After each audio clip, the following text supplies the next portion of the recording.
Hello, everybody, and welcome to episode 22 of the Collective Spotlight here with me, Danny Morales. And today, again, just like we've been doing for the last almost 2 months, double booked, double feature. We start with an awesome self published independent creative team here in Mark and Mike from Young Offenders. And without any further ado, I'm going to bring these guys out here. How are you guys doing today? Doing well. Yeah, doing fine, I would say. So I have to admit, you guys are younger than I thought you were going to be. Thank you. Well, it says young on the book, right? It does, but that's why I was expecting like a 50-year-old dude to have written it. You know, that's the way the other guys would have done it. But anyways, let's jump right to it. You guys did this book through Kickstarter. That's how we found you. It's called Young Avengers. You got that cool symbol with the yo. You guys definitely have owned that. But tell people a little bit about what Young Avengers is. Young Avengers is a Marvel comic. Oh, that is very successful. I'm so sorry. Young Offenders. I'm so sorry. No, we invited this comparison through the name. Like it's an obvious play on words with that, with the sound of that. And I don't know. I feel like the easiest way to explain it is it's kind of a what if scenario of like, okay, the leading superhero team is gone for the weekend. What are the kids going to do while they're gone?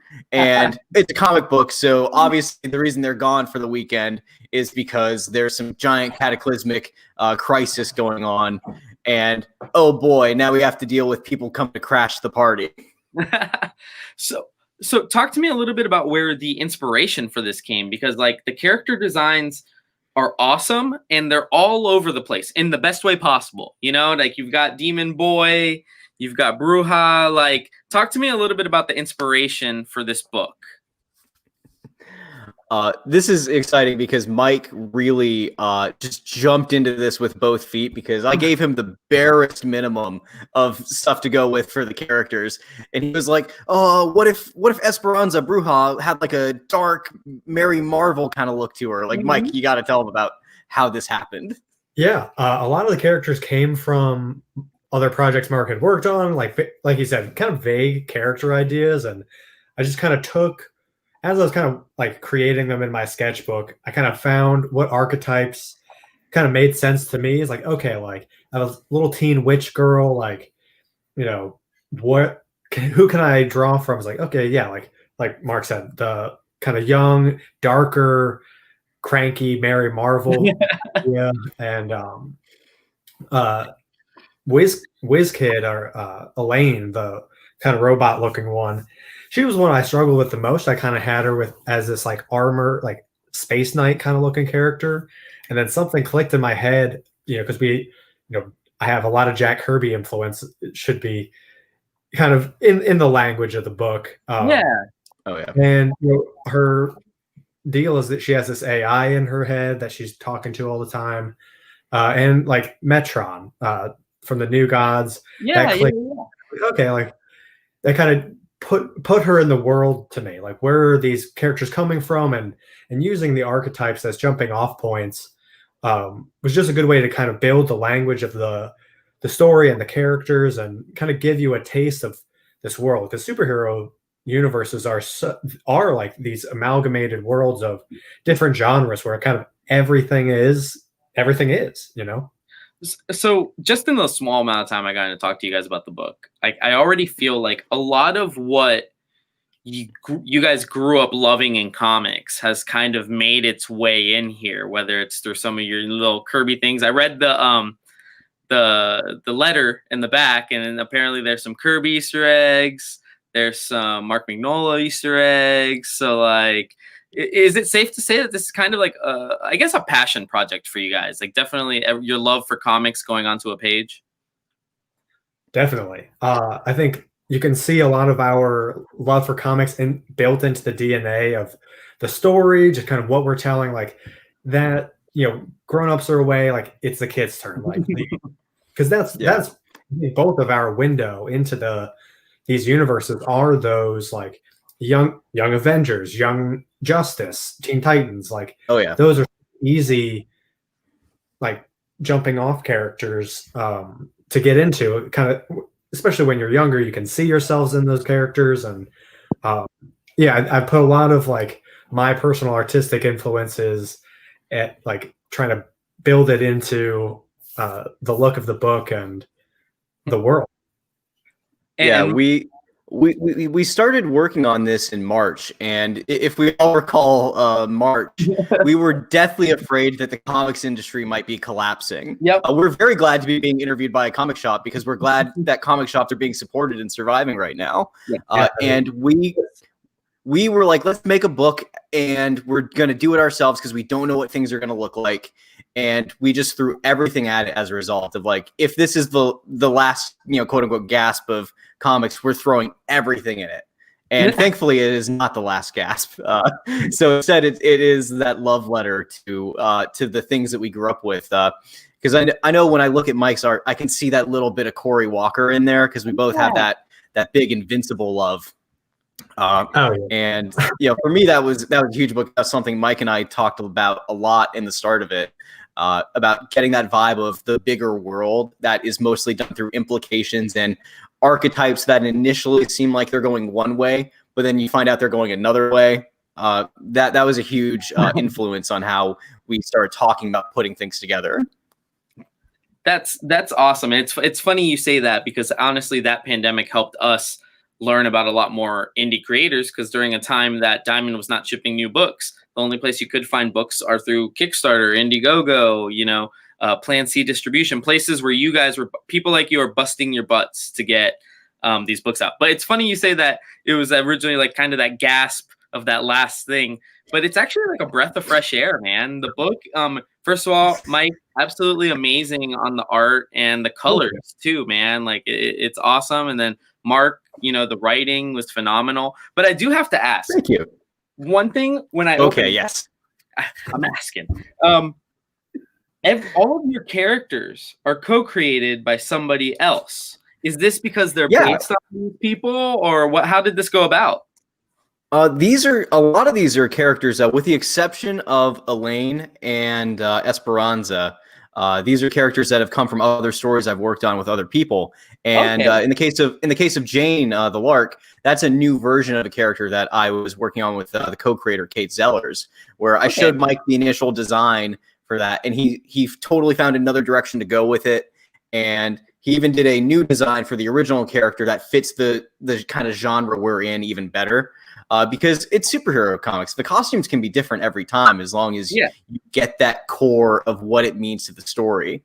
Because we don't even see the original Lark for more than like 2 panels, but you get the vibe the second you see him with that amazing cape that he has in the emblem that Jane doesn't have. She doesn't have that emblem in the same way, because Mike does so much with using the individual elements and kind of blowing them out and repositioning them that it's a pretty cool look between those 2 characters, because you can see that she's the next iteration of his entire deal.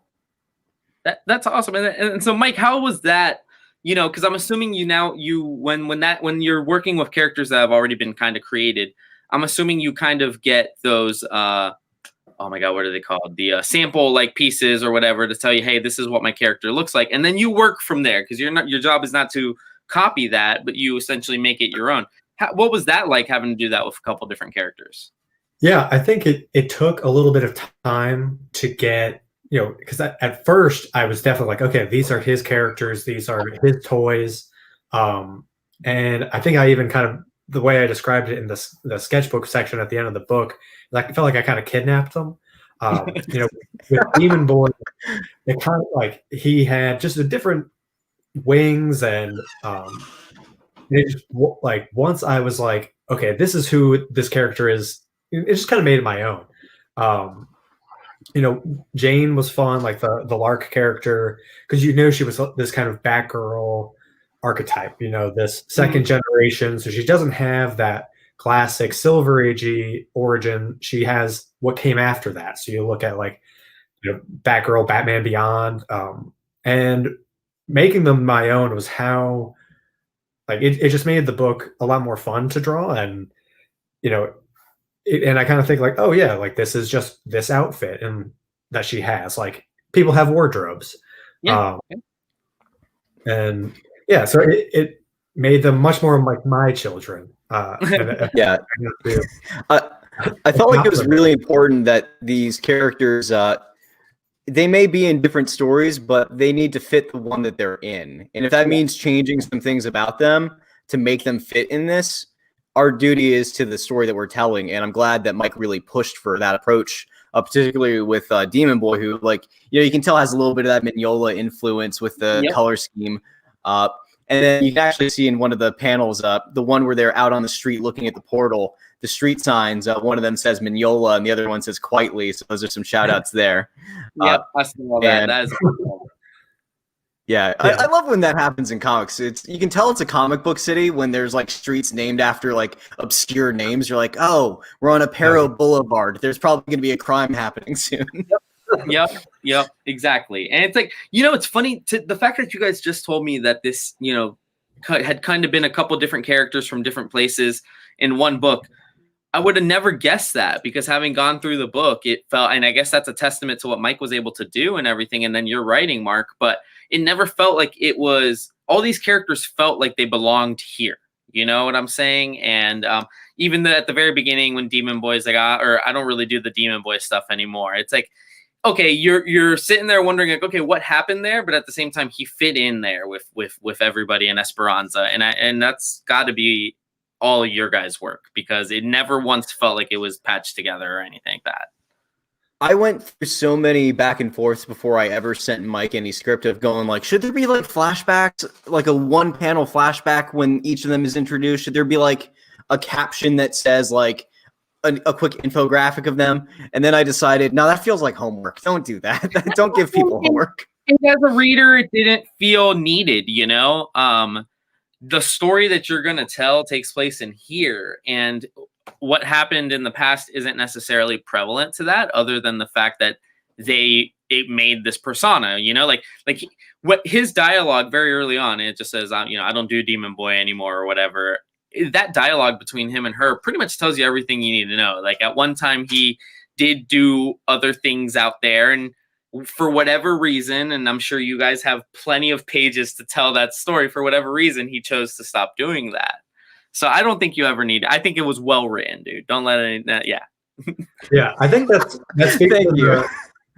speaks to the beauty of Mark's storytelling, because we were just throwing ideas, and I think we were creating. Yeah. And when you have that much creative, energy around a world, it's easy to kind of get taken away by that and kind of get like, oh, I have to explain all this history, and I know all this backstory. And really just Mark's little lines of, I don't do that anymore, tells you so much about the character, tells you that there is a history, and kind of gives them that extra dimension that this person has a past. And especially with fictional characters, comic book characters, in order to know that they have a life deeper into the ink and the art and this world, it just paints, what you need to see, and it lets you fill in those blanks yourselves. I think especially with, superhero comics, that interactive imagination is what excites both of us.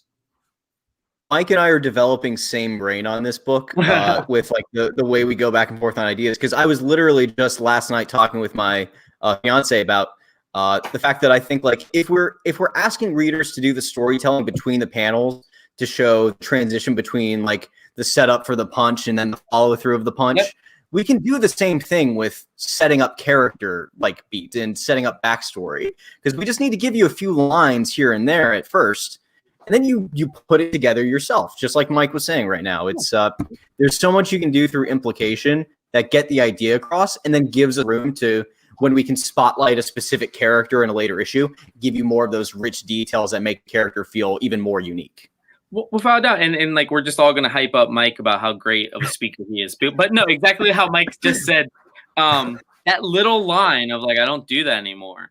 It tells, it's as, somebody might say, oh, well, he could have given us more, No, I think that's perfect writing, Mark, because not only he's a young man, he's a teenager, a young adult, and I mean, I'm recently removed from being that much of a jerk, and I remember being like, you don't want to spill your guts out. Oh, I don't do that anymore because of 1, 2, and 3. No, you just say I don't do that anymore, and like that's how a teenager would deal with that. So I do feel like it's accurate too. Yeah, I've always harped on the fact that I think exposition is completely unnecessary if you can avoid it. We do eat some vegetables at the end of the book to explain kind of the what's going on in the world, but I think we did that also in kind of a fun way because that's Elaine doing her rendition of it, which is I was just writing about this for a website and I explained it as me at 15 trying to explain Final Crisis to a friend. So that was kind of how I approached that because I haven't read Final Crisis since I was 15. So I was like, all right, try to summarize what you can as best as you can. And I thought that would be fun because that was a major touch point for Mike and I when working on this book was like just how monumental all that stuff was and how big it made everything seem. And then here we have our characters who I think I described this in some like copy as like, this is a tie-in for an event that you don't get to read. Yeah. Yeah, that's happening somewhere else. Right. Oh man. But I have to ask now, because at this point, like you guys said, same brain. Your guys' chemistry is really good. Mike's art went perfect with the book. How did you guys meet? Is this your guys' first time working together on a book? We met in March. Yeah. On Twitter. What? Yeah. We actually just met in person last week or this weekend. Yeah.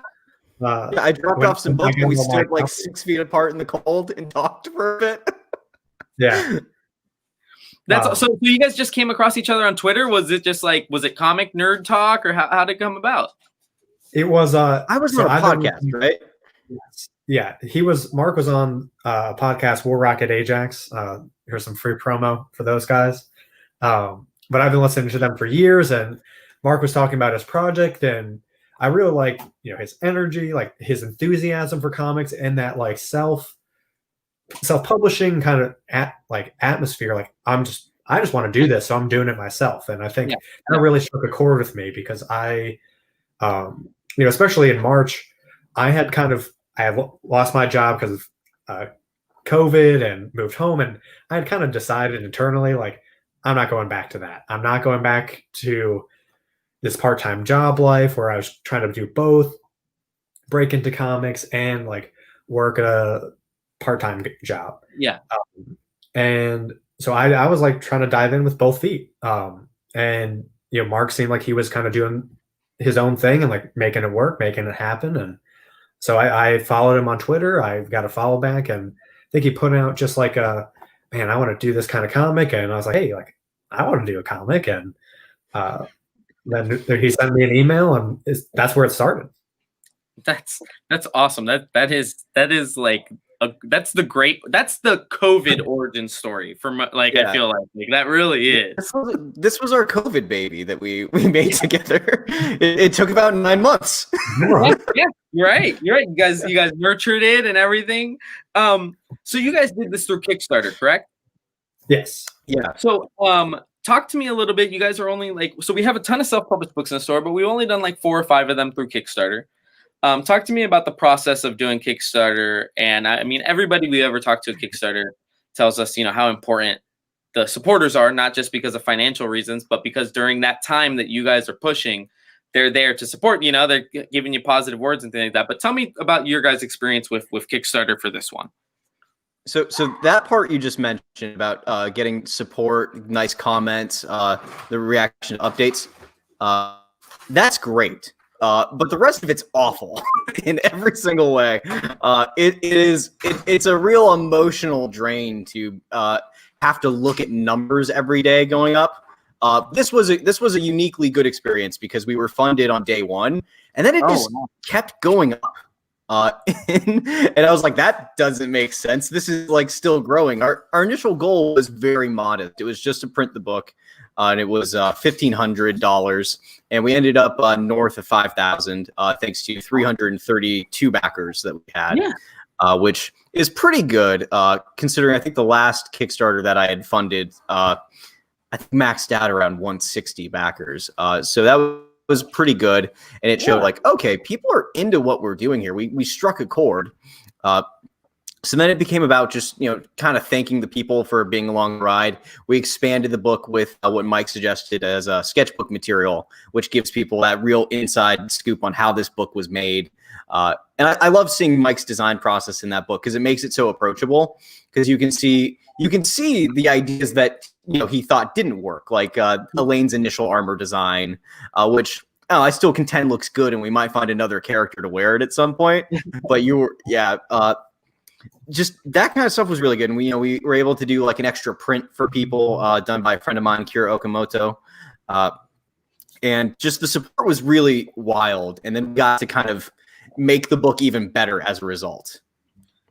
That's one of my favorite pieces back there. Not just because the drawing, I love the chibi drawing, but I don't know if this was Mike or you who wrote that. Oh, that's Mike, yeah. That's Mike. Besides being adorable, this helps me keep track of them in their costume. It does. It's just like, okay, I need to have something quick and easy to look at, and I know exactly what I need to draw. Like, just because you'd think it's easy, like, just easier to keep track of where things go. Like, oh yeah, like Elaine has these little shoulder things, and what, like, Bruja's like gold strap, like where does that connect? And it's just like a nice character sheet, but it's super little and cute. No, but it's awesome, and I thought that was hilarious as soon as I opened to that back matter. And I love the back matter. We might have to do a comic strip in that style at some point. just like a 3-panel gag in that style might be pretty good. Like a little one pager or something like that. Yeah, like you guys, I think that would be hilarious. But you guys did have a backup story so like the book is not just a comic book. It's got a backup story. It's got that back matter. I mean, it's almost like 3 books in one. It is the Swiss Army knife of comic books, clearly. Yeah, that backup is by my friend Colt Hoskins, and we're putting the rest of it up online on Tapas, the webcomic host, and we're going to print it at some point when it's done. But we're taking our time on it because I insisted on having it take place in a hedge maze in the next chapters, and Colt insists that he must draw the leaves. So that will get done when it gets done. I didn't tell him to draw the leaves. I just got to say for the record. Yeah. I mean, I guess. So, and Colt is also the co-creator of Herc, right? Correct. Co-creator of Herc, yeah. Which that character is the most tragic character I've ever written, and you would never know it if you didn't read his 8-page mini that we published on Gumroad. Which that's a fun story because it's 8 pages, and each page is a different year going backwards in time. So you go from him starring in recruitment ads all the way to him as a high schooler at the recruitment table. Okay. Nice. Yeah. That reminds me of a question now I have to go back to my first goof about Young Offenders. But Young Avengers, I want to say it might have been on the second run. They did those one-shots for each member of the Young Avengers. There any plan to maybe do something like that since you've got yourself like a group of 4 or 5 here? Or maybe backup stories to do that to kind of fill in some back matter on these characters?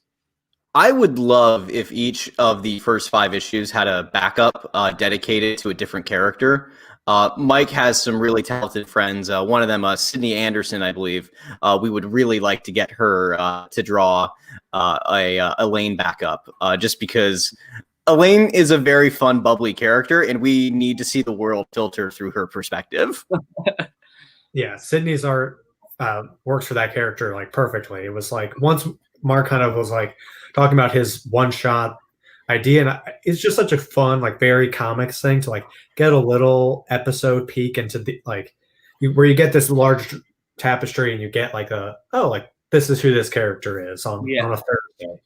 I think Sydney is a great fit for that, and I can't wait to see that come together and just more getting to like seeing other artists draw the characters that like I've had a hand in creating and working on it's really cool. I like Colt's story, print, and it makes the whole process feel so much bigger when you get other people involved drawing the same things.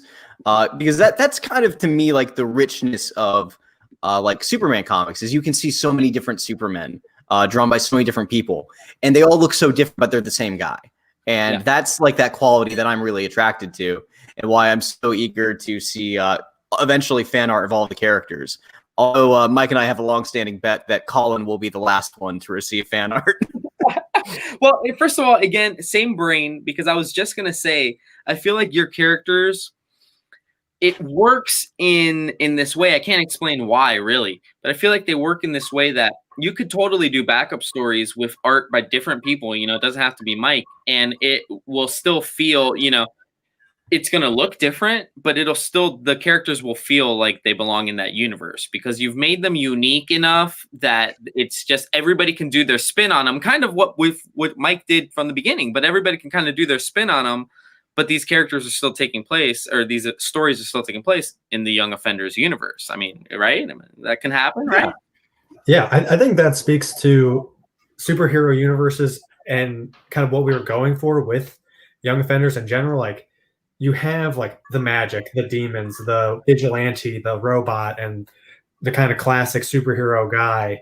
And they come from like different aesthetics, you know, and I think when you spin them off individually, you know, you can explore those aesthetics, both how they kind of converge and how they look when they're together and kind of separately. And I think that, you know, you see that in how the DC universe itself was, you know, kind of created. It came from all the, like, this company kind of forming from purchasing other small publishers and then creating, like, you know, Green Lantern's the alien sci-fi guy now, and then Wonder Woman does mythology stuff.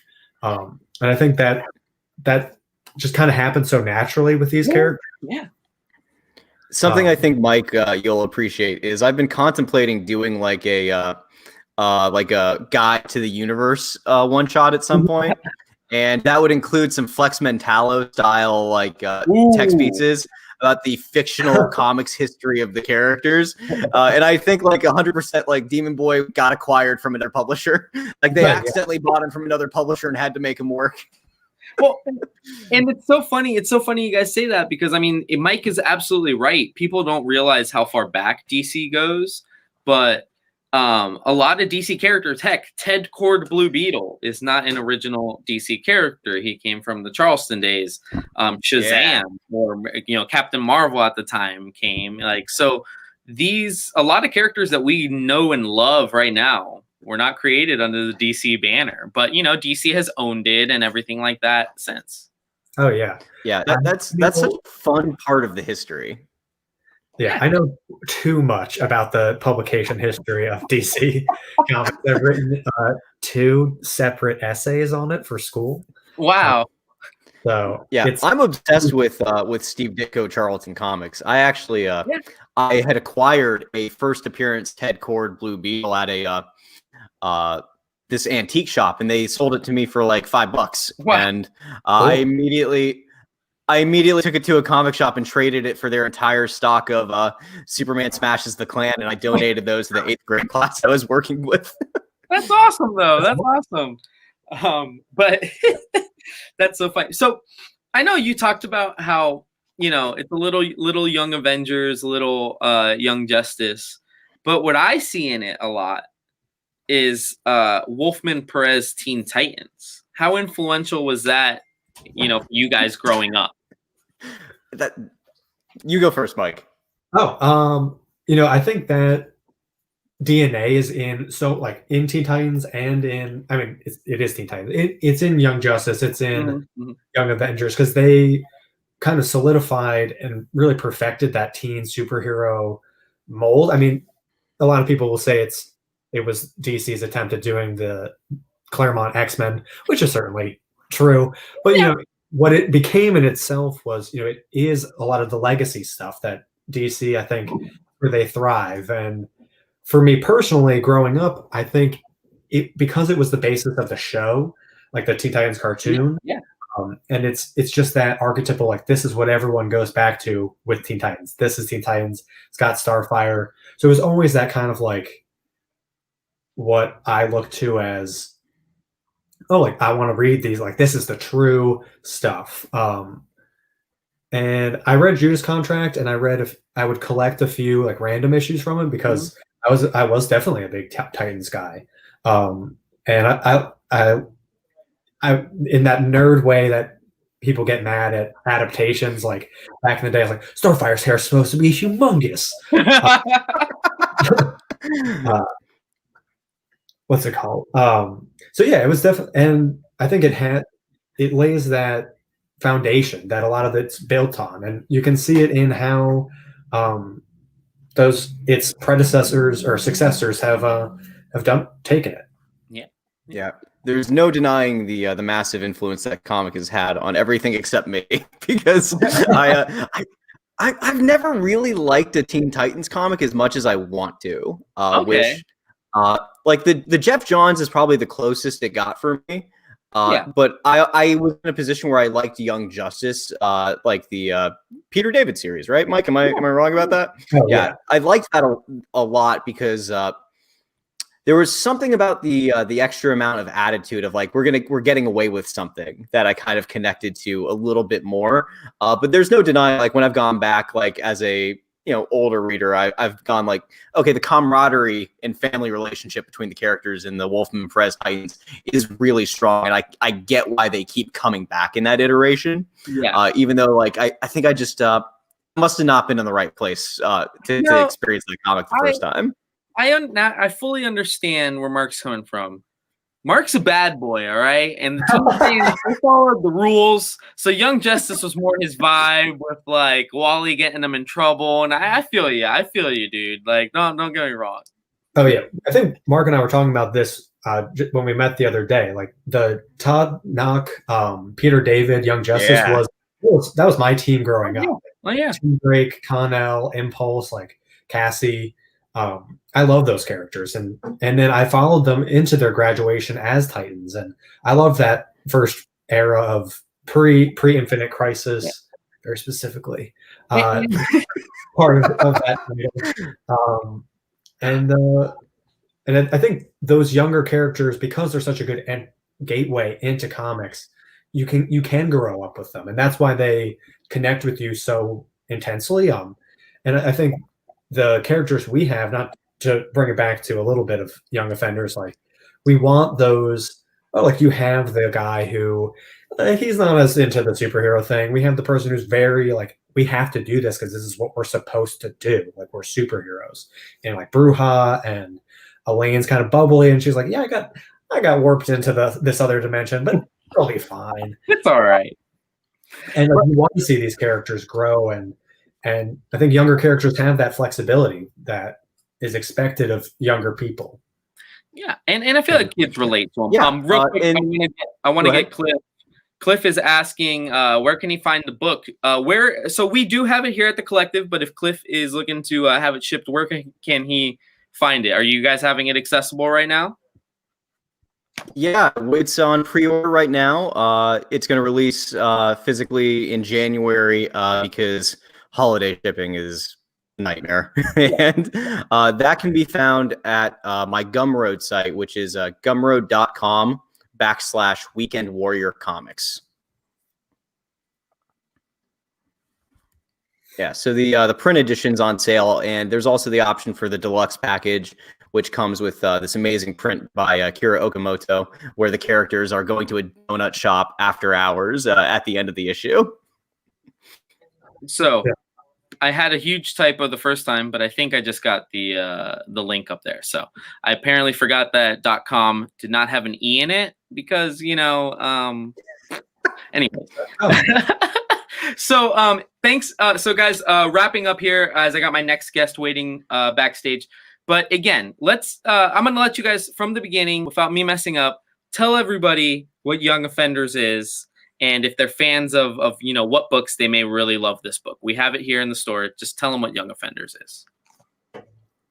If you're looking for kind of the next place to go after reading Young Avengers and Young Justice, enjoying those shows too, like Young Justice on HBO Max, wherever you're watching it, this is where you want to go next because it's got all the same attitude with a really strong artistic flourish and a real sense of independence, because this is about the kids taking over the earth as their mentors and parents are out of the equation finally. Mike, you got anything to add? I think the independence there, I'll just kind of highlight everything Mark said. I think the independence of these young characters kind of doing their own thing, like between, it kind of speaks to us and what we were doing, like as creators, like kind of striking out as on our own, doing this ourselves, and not being, corporately owned. This is entirely self-published, so it allowed us that freedom. And I think we know exactly what you like about these kind of comics, and we're just trying to give it to you, and without having to answer to anybody. And I think that speaks to the spirit of the book and the story itself. So, and it can't be said enough. I've spent now 35 minutes here with you guys. You guys seem like great creators. We're definitely going to keep in touch and keep you guys, keep people informed. We'll definitely have you guys on for your next project and anything like that. But the book, your plan is for it to be ongoing, right? There is a hope. There is plans for a number 2. There are plans for a number 2. Yes, definitely plans. All right. So hopefully, we've got plans for a first story. So we're at least thinking we have the first story in place. Perfect. So the book again is Young Offenders number 1. We have it here at the Collective. It is signed. I believe it's that is Mark's signature right there over the stack. Yeah, that's squiggle fine. And not to say, we also have, if you buy it from us, we have a couple prints that you guys were nice enough to toss in here.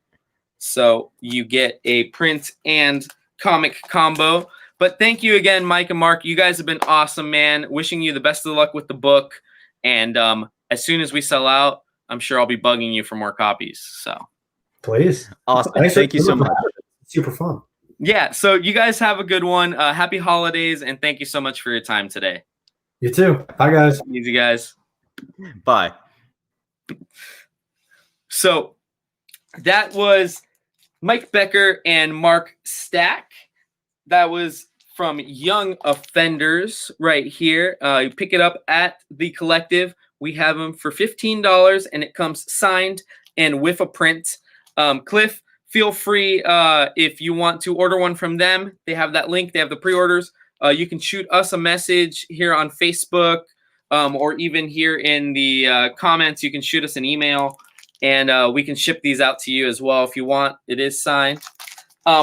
I thought my next guest, Dan, was coming up, but he is in England, and I know he sometimes has some issues. So I'm going to go ahead and give him a ring, and if not, we will just wrap it up here before the holidays, and I'll have Dan on next week to talk about his book. But let me see where Dan's at.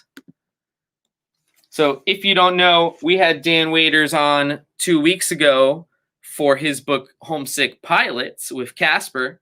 This week, he was going to be on here talking about his Vault horror book, A Picture of Everything Else, which is the Collective pick of the week. Has 3 beautiful covers by Vault. And it's Dan at his horror roots. Dan is a horror writer. He doesn't like to be bottled into that. But it is our pick of the week. If you like books like anything Joe Hill, things like that, I think you'll like this. It's very awesome. So I think Dan had something come up. So I will go ahead and rain check Dan. I love Dan, my favorite Brit. But I will rain check Dan, and we will have Dan on next week talking about Picture of Everything Else. So if you do pick this up at the Collective this week, our pick of the week, read it and come back next week with questions, and you can literally ask the writer of this book questions. So we have a Picture of Everything Else. Check it out this week. That is our pick of the week. And for the Collective Initiative shelf, our Collective Initiative newbie for the week is Young Offenders by Mark Stack and Mike Becker. Super awesome book. We have the book extra sized. Look at that. It's huge. Extra sized. Oh, Dan's here. We have Dan. Let me bring him in. Dan, I thought we lost you. Hey, no, sorry. I forgot this was a regular time thing, a regularly scheduled thing. Are you in England, Dan? Yeah. That's hence the gorgeous sky just black and clouds. I mean, in the U.S. we have Seattle. It's pretty much the same thing. So, I'm so glad you were able to get on, Dan. I literally had you on 2 weeks ago with Casper to talk about homesick pilots, and you guys were awesome. But now, and you were talking how like you don't like to be thrown into the horror, like being only a horror writer. But this book is definitely a horror book. A picture of everything else, or the picture of everything else. Yeah. So I mean, it's not the only thing I like to do. It's a thing I like to do, for sure. So tell us a little bit about the premise of this one. It's definitely a little crazy. It's out there. It's wild, but I feel like you should be able to explain it best. Sure. I mean, we pitched the book as a sort of quasi sequel to The Picture of Dorian Gray, which is one of my favorite sort of novellas from the sort of very late Victorian period. And really the idea is that everyone sort of knows that story with the painting which keeps Dorian young and pretty despite all the horrible nastiness he's getting up to. And then I kept looking at things which had drawn on Dorian Gray for influence, and sort of sequels, and there's stuff there's been TV shows which have drawn in the character, even the sort of the League of Extraordinary Gentlemen film, which probably goes better left unmentioned in most cases. Like had him in that, and they always just kind of go to the same thing of this beautiful young man who's immortal and does horrible things. And I kept sort of going like, but what about the guy who painted that picture? Like there's a guy who painted that picture who made this man immortal. And he's a major character in the novel, and stuff happens to him in the book. But I just thought there was a lot more to be sort of unpacked with that. So the premise of our book sort of starts with these two young art thieves. They're artists who are aspiring artists who basically pay the bills by stealing art, because who better to know what to steal than artists, than other artists, right? They know what they're looking for. And these two guys basically stumble upon someone who seems to be painting pictures that go to life. And from there, we're sort of taking the scale out and going bigger and bigger and seeing like, what can he paint? What the things, what can he do to the world? What can art do to the world? So it's a big sort of metaphor for the dawn of the 20th century and how art was changing. And, it's right before sort of the birth of modernism with Picasso. And, Picasso was in Paris. It's all set in Paris. And Picasso was in Paris, I think, in 1989. He definitely was by sort of 1900, 1901. He was, but he was like 20 years old, and he was trying to paint, and, no one gave a damn about Picasso. It was like they thought he was just this weird Spanish guy who, so it's really that kind of era we're trying to capture, and trying to, dig into how it must have felt to live at the beginning of that era where technology was changing so fast, and everything seemed like it was gonna get better. They just built the Eiffel Tower as this like monument to the future and how great everything was going to be. Which is sort of doing the research on that book. It's really interesting to look back at now that sort of they had like 2 world fairs in 2 years, like in Paris. They just built the metro, like all of this stuff, which must have seemed amazing. And within like 15 years, they were going to be essentially under siege.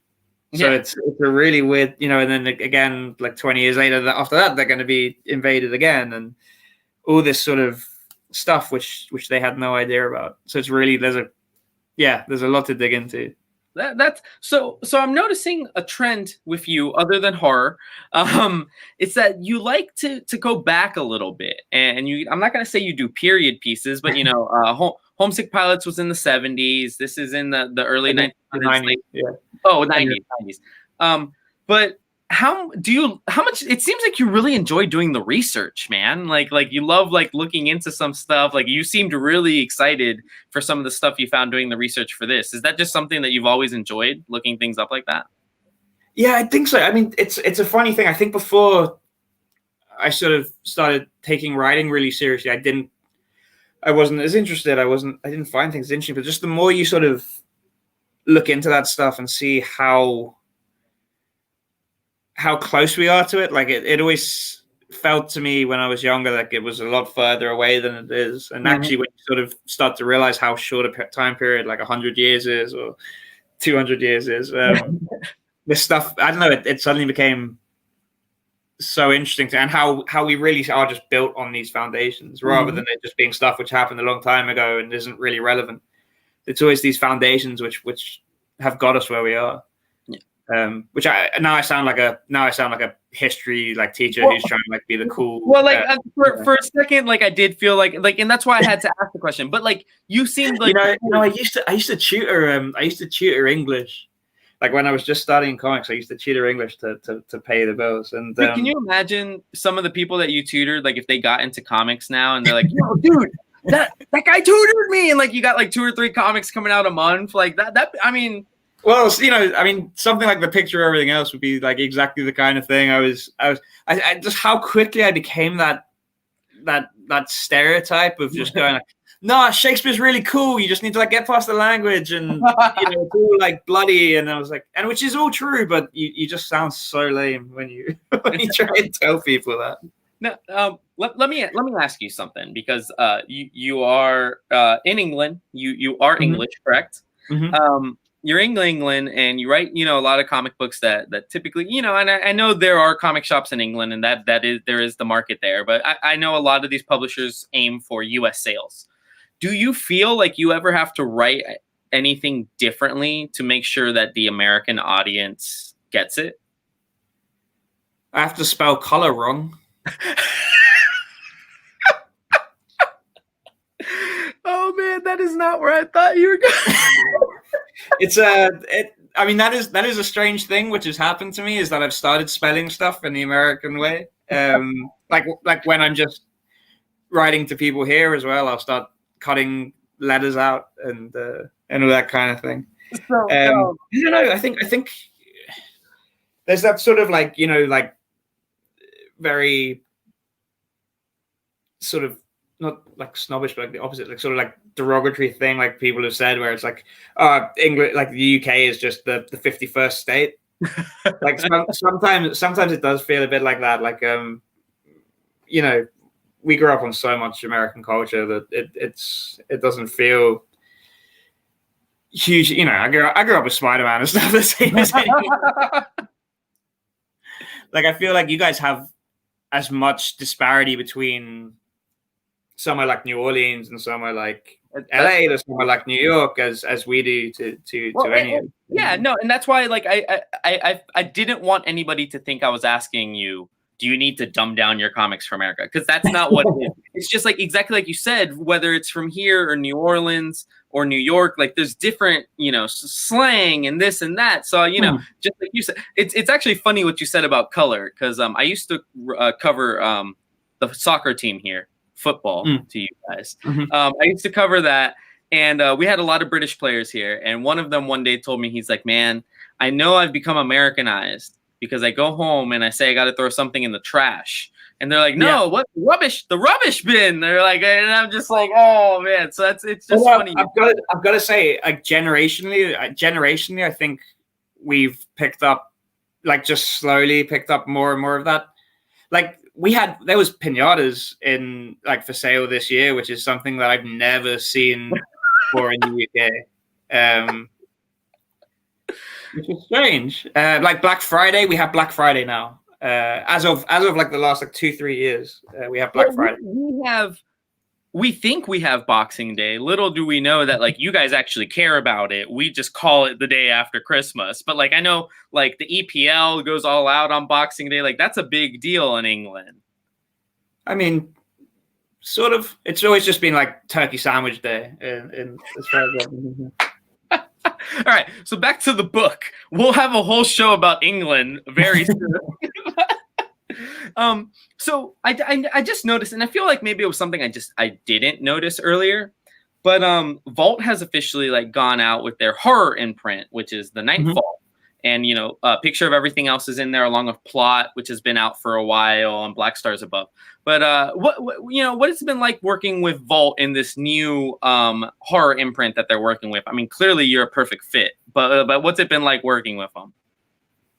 I mean, I've worked with Vault before. We did Deep Roots, which was a way earlier one, and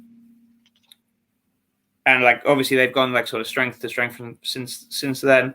I mean, like doing the picture of everything else under that imprint wasn't any real change. It was just, hey, we think this book's going to fit under, with this sort of audience, and it's a essentially a sticker we can put on the book to tell people, look, this is in this kind of area and this kind of thing. Like, to be honest, as a unit, I've been working more closely with the other White Noise guys. Okay. To yeah, just to put out our sort of like line of books. Basically, we're just each doing a book. Yeah, no, okay, so that's awesome. But yeah, like I mean, I've been a big fan of Vault for a while now. I just like I said, they've probably been doing it for a while because I know Plot is pushing almost good amount of issues now. So they've probably been doing it for a while. But I like that Vault is branding itself, because like Vault also has really crazy out there books that are non-horror related. So I think it's nice for them to be able to have that imprint. So what's your plan for picture of everything else? Is it miniseries? Is it ongoing? Yeah, it's a 5-issue miniseries because Kishore is watercoloring the whole thing, and I don't want to kill him. But also, it's a story that has a very definite end. It's a we're piggybacking off the back of a novella, so I wanted to do something that's similar in kind of scale and scope, and it doesn't have a sort of just like endless plot machine behind it. It's a single story. Awesome. And what I just noticed as I'm like flipping through it again is like the art really, and I feel like I said this last 2 weeks ago with Casper, but really with this, especially because it's a book that deals with art in its literature as well. I feel like the art really pops on this. It like you said, he's painting everything. So it really sells the fact that this is a book about a painter and everything like that. The fact that all the character layouts, like I'm just gonna show the first, like one little picture, just because I think I'm allowed to show like one. Yeah. This is a preview. But yeah, I mean, I think having the book painted adds to that. Like it really sends home that idea that there is, that this is an art book in a way, not an art book in the sense that there's no words, but in a book that people that enjoy art would really enjoy. Am I wrong to think that some of our like art gallery friends might actually enjoy this, even if they don't like? Yeah, I think so. I mean, it's one of those weird things where a lot of those sort of genre lines exist because we needed to put stuff in sections in bookshops, but they're not really that important beyond that. Like, we consider Dorian Gray to be sort of maybe more prestigious than other bits, but I don't really know why, because it's still horror. And the same with like Dracula and like, just because they're older, they're kind of more important or whatever. It's a weird thing. Like, Samuel Beckett wrote science fiction, but it would never be called science fiction. It's that kind of stuff is all all well and good. It does help put stuff on shelves in bookshops. So I'm not too mad at it. But with the idea of like having a painter paint a book about painters really appealed to me, and it's like comic book inception kind of, Dan. Yeah, I mean, as soon as I had this idea, because Kishore and I were working on another project we were planning to do, which was this. I guess you're right. Like, I do have a kind of period streak, because it was a Klondike Gold Rush set, like gothic fairy tale thing, up in the Klondike Mountains. and he'd drawn like 5 or 6 pages of that, and then I basically had the idea for the picture of everything else, and I just called him up and went, "I'm really sorry, but I think you need to draw this one. Like, I really think we should do this together." And like to his like eternal credit, he was just really excited by the idea, as opposed to like worrying about the project we already had going. But yeah, I just knew he was the right guy to do this. He wasn't watercoloring that book, but he'd done a load of like really, really beautiful watercolors that I'd seen on Instagram and things. And I was like, "Oh, have you thought of doing a comic in that style?" And he's like, "Actually, I have done that before." So yeah, like we went straight into this as a team. Like there was almost no time between the inception of the idea and bringing him on board. That's crazy. So I'm surprised he didn't want to kill you. No, I'm just kidding. Artists can be they value their time very much. I've learned. Sure, and they should. But I wouldn't have done that if I hadn't thought this was really worth doing it for. And that other one still exists, so maybe we'll... So one day we can still get there, right? Yeah, I actually would hope so. I think it's a good story. So, Dan, what's stopping DC from printing your Future State book and just putting it in the horror section? Because I feel like that's what's going to be next. We're just going to get that Superman Wonder Woman is just going to be a horror book. I'm like, oh, I didn't know, but it was written by Dan. I should have guessed. I mean, I already did an Atom horror story in the Secrets of Sinister House. Ooh, you did do that. Oh man, that I forgot about that. That was a lot of fun. Like, I really enjoyed. Like, it's a weird thing trying to do horror in something like the DC universe, because the first villain the Justice League ever thought was Starro. Mm-hmm. And Starro is basically Cthulhu. Is cosmic horror, like, writ large. It's like he's pure Lovecraft evil, and they just beat the hell out of him. So like once you've beaten the hell out of Cthulhu, like, it stops being scary. So trying to do horror in those universes, I actually think is a really interesting challenge. Because you have to root it in different ways. I will say that that's on my want list now. A Dan Waiters DC, superhero horror book. It doesn't have to be from DC. If you want to do it independent, maybe volatile, go for it. But I really feel like I want that now in my life. Stay tuned. But the Future State stuff is very much not that. That was actually the first thing I said when they asked me to do it was I sort of got on the phone call with the editors, and I was like, I was really, really pleased you asked me to write Superman, Wonder Woman, because just to do something that's really fun and optimistic and like a hopeful story about the future, about a future which isn't Age of Apocalypse and isn't sort of burnt down around our knees and everyone's like using rats for phones and sort of I wanted to do something that was very, very different to that. So we're doing the story of the future as it should be, and the future that I think it could have been if we did grow up in a world with a Superman and a Wonder Woman, and the idea that we're doing John Kent and Yara Flor, they're the second Superman and the second Wonder Woman. They have grown up in a world that's always had a Superman, always had a Wonder Woman. Yeah. They've never known a world that hasn't had that. And most of the people in that world have never known a world that hasn't had that. So it's how humanity would be a little bit down the line if we really had those figures with us. And both of those characters, so like everybody will argue Batman, but I would technically say Superman and Wonder Woman are the biggest shoes to fill in the DC universe. Do you agree with that? And did you kind of touch on that? I don't want to talk too much about Future State, but I am intrigued because it's like those are huge shoes to fill. You mean as a writer? No, as the characters. Like, did you does John, like, did you ever get to a chance to write about John thinking about, crap, I got to fill Clark's shoes, you know, and I got to fill Diana's shoes? I feel like that is understated. Well, I don't know. Like, to be honest, I probably should get too far into it, but